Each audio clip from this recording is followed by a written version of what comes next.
Now children, now student, in this turn we have to study the mode of action of carcinogen, how the carcinogen act. So there are three mode of action of carcinogen. The first one is oncogenic transformation, the third is tumor promoter, and the fourth is oncoviruses. Now first we'll deal with the oncogene transformation.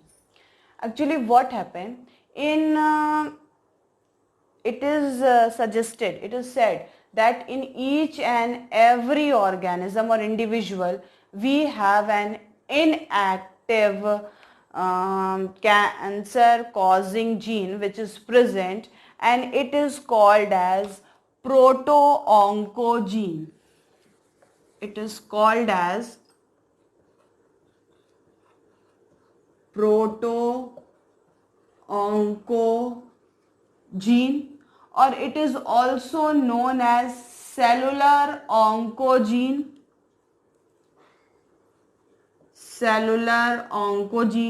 or it is called C-onc. So this is present in all individuals, that is proto-oncogene, or you can say cellular oncogene, or you can say C-onc.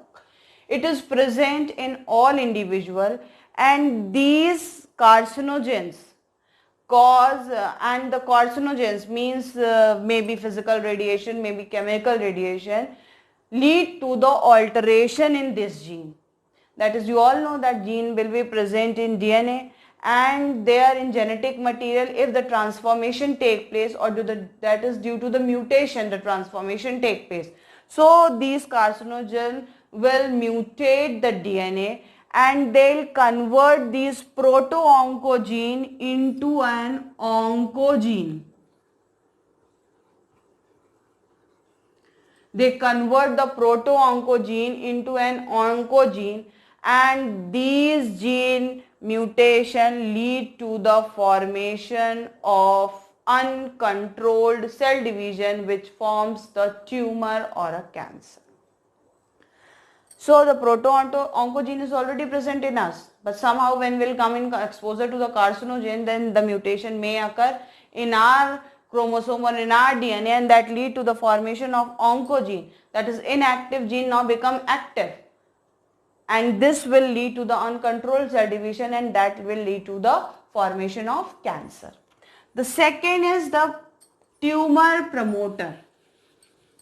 The second one is the tumor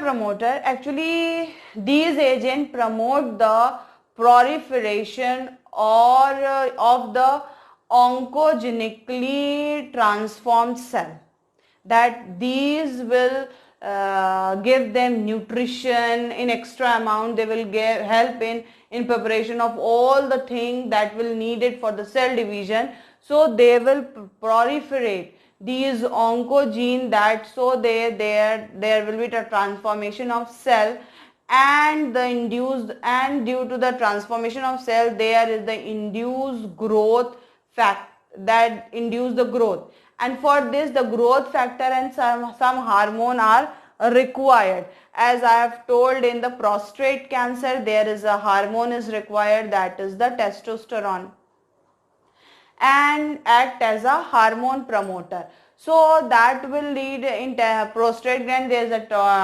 testosterone act as a hormone promoter, or in breast cancer the estrogen lead as a promoter, and that will lead to the proliferation of uncontrolled growth, and that lead to the formation of mass of cell, and ultimately that lead to tumor or a cancer.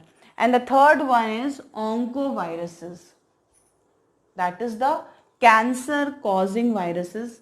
I've told you the name, that is herpes virus, etc. And these viruses may be DNA or RNA virus. It is not fixed that is they are RNA virus or they are DNA virus.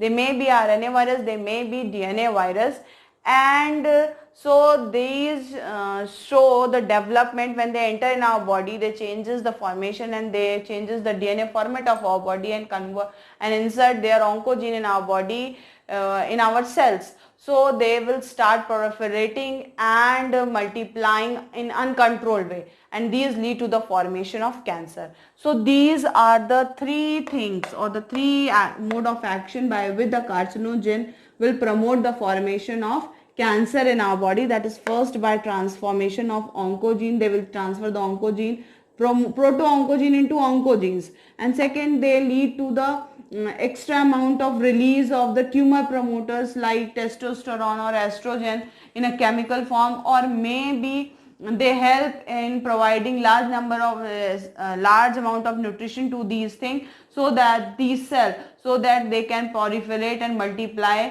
maximally as they can. And third one is oncovirus. They may enter in our body and changes our proto-oncogene into oncogenes by their inserting their genetic material into the cell, and that also lead to the formation of cancer.